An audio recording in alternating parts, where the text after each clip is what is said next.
Hi, this is Ravit Rose, founder of Iru. Super pleased to be here with Marvin, who's had a wonderful divorce experience. And I say wonderful because it's far better than what most other people live through.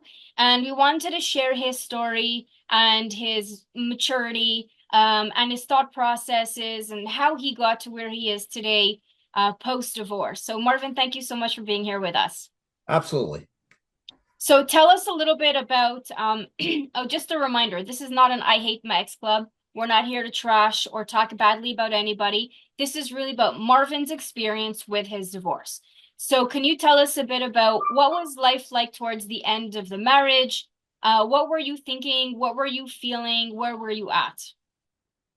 Our was a rough marriage. There were differences. And for a long time, on one hand, I kept saying, I want to get out. On the other hand, I kept trying. And I was the flower child who kept believing that if I tried just a little bit harder, we could make it work.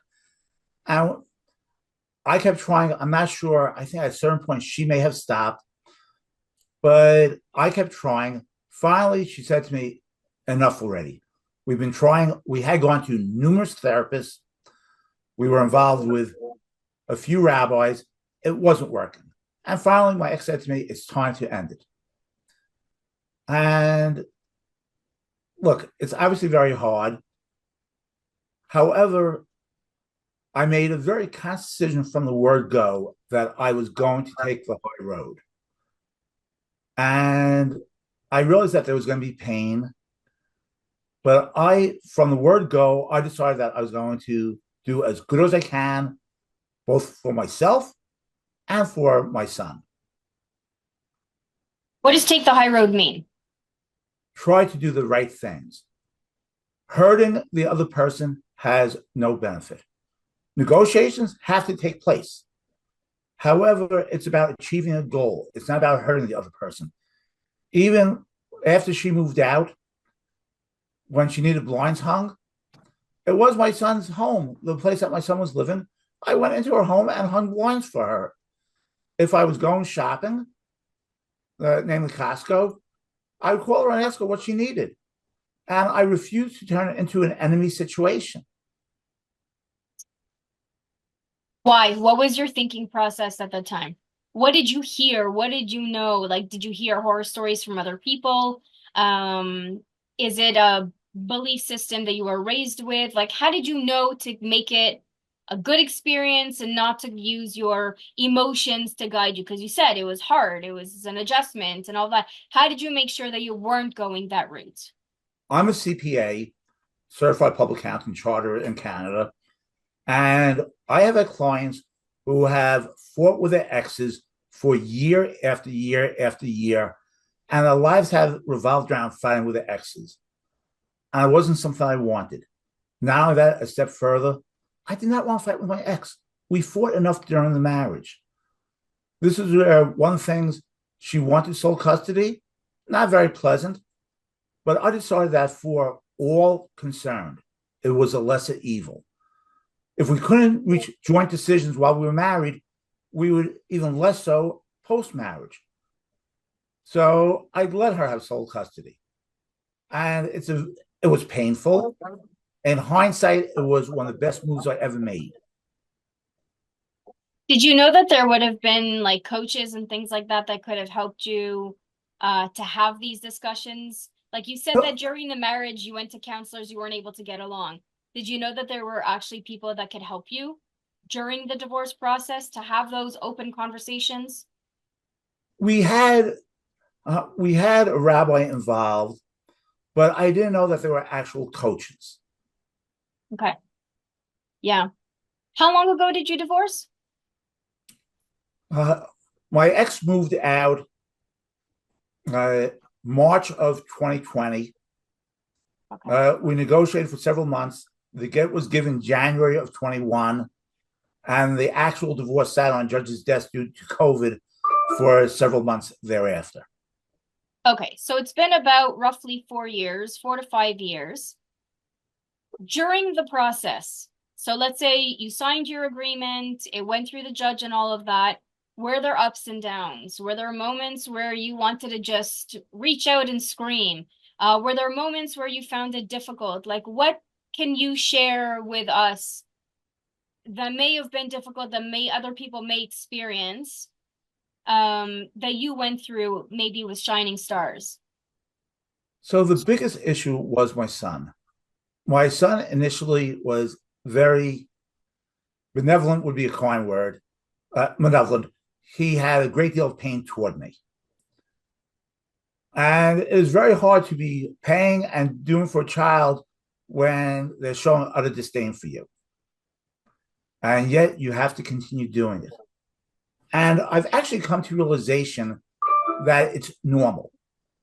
And if I may explain this, I've come to the realization that most children, even in healthy marriages, have a favorite parent. And very often it's the mother because the mother is more hands on. When they see two parents fighting, they assume that their favorite parent is being hurt by their less favorite parent. That was me. And my son really had it in for me. And there was nothing that I could have possibly have said to him that would have changed his mind. Thank God, by doing the right things, my son now says to me, Daddy, men don't treat their ex-wives the way that you treat Ema.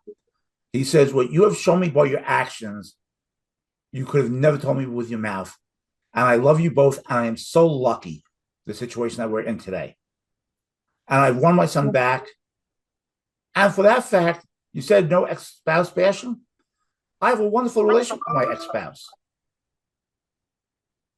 So I got the shivers when you said that because it's something really important. A lot of people feel that when they lose control of the child, of the situation from the very beginning, they tend to go into this fear mode of, I'm never going to see my child again. So in their mindset, it's very negative and very strange. And, like they're going into the negative path. And you decided to take a more mature outlook and say, it's okay, it's normal. I'm going to accept it. I'm still going to treat her properly with respect. And it worked because at the end of the day, your son saw by default what it's like to have a relationship and what it's like to be a gentleman. I am now on the phone with my son 2 to 3 times a day. So Uh, what was it? Was it a certain situation that got him to turn around and realize I have a great dad? Or was it just time? You let time just take its course, let him grow up, mature, realize, pay attention to what's going on. okay, it was actually two things. So time did help, but then my ex got into another relationship. And when that turned out very poorly, I was there to really be supportive of all. And when I say all, I supported my son. I actually helped my ex-wife with her subsequent situation. So even though you weren't husband and wife, you were still acting as mother and father, which was the most important piece of this ingredient that allowed your son to feel like my father will always have our back. My father loves me. We were acting as parents, and I knew that I had given up the right to make decisions. So therefore, I wasn't trying to make decisions that I didn't have the right to make. I did the best that I could. So you found a different sort of normal for all those years until, and always had this outlook of things are going to get better. Didn't have any guarantees. There aren't no guarantees. You do the right thing. And even if you do the right thing and you don't develop the relationship, God forbid, something, at least you can feel to yourself and know that you did the right thing. And not only that, but it goes, my son is everything to me. However, it goes beyond that. And there's also my development.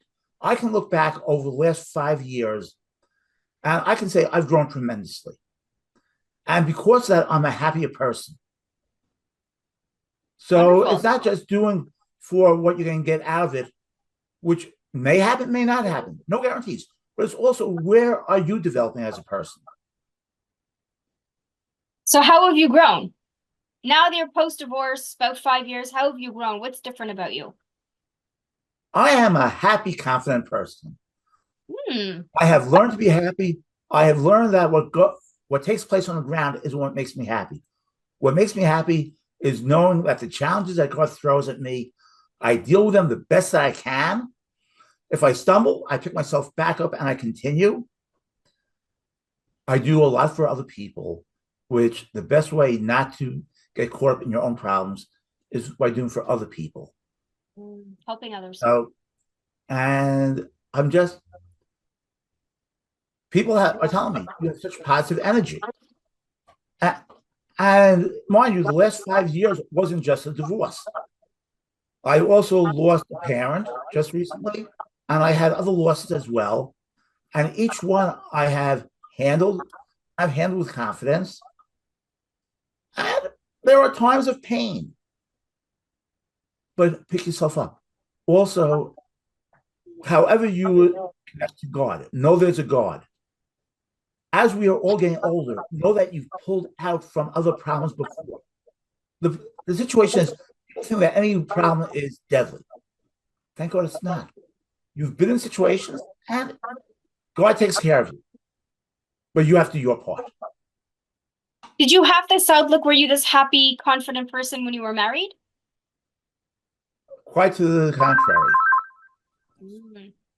Interesting. So it took a life challenge to make you realize the abundance that you have in front of you. No, so what had happened, I had a broken engagement about 30 years ago where I had done poor. And I was really very worried about myself post divorce. And I made a very conscious decision the morning after my ex moved out that I was going to be happy. And like most other endeavors, you have to work on. And it's not 100% of the time. There were times where it was 75%, got up to 80, got up to 90. I say I'm like 95%. But it's a conscious decision. I'm going to be happy. And for some of us, we get up in the morning, we say certain prayers, but it's not just mumbling the prayers. The fact that you can get out of bed is great. Unfortunately, there are a few people around me that have cancer. Thank God I don't. I go into the bathroom, I turn on the faucet, and water comes out, and good quality water. It's the anomaly of the history of mankind. I go to the supermarket, I kvetch about the prices. I take out this magical thing, the plastic, and I pay it. You know something? If you decide that life is great, it is.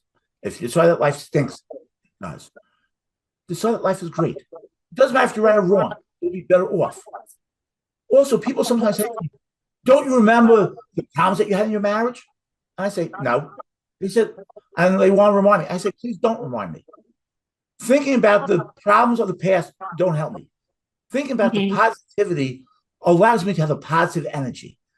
And positive energy, I'm able to go about my life with positive energy, doing for others, earning my living. My living is better than it's ever been. And I'm just a happy person because, yes, there were problems in the past. God gave me them for a reason. That's amazing. And I hope that all of you that are listening are picking up on his positive vibe that he's giving out. And, even though you're going through a divorce and it may not be what you wanted or what you expected out of life, maybe you had this like visual of this, picture perfect family life. It may not be the right thing for you, and it's okay. Life has its changes, it has its moments, it has its challenges. And here's a perfect example of how Marvin totally not only changed his entire character and outlook on life post divorce, where normally a lot of people think like, oh, my life is going to go downhill post divorce. No, it's not true. A lot of people's lives actually get better after divorce because they find themselves and they take the time to evolve, to grow, to transform into the best version of themselves. Can I So, jump in and throw something else at you? yeah, of course. You need victories. And there are victories that you need in some areas because a victory in one area will transform into a victory in another area. Now, very often in divorce, people will turn to food, alcohol, other things. Well, I actually, a year and a half ago, shed 60 pounds. And that was also a major victory.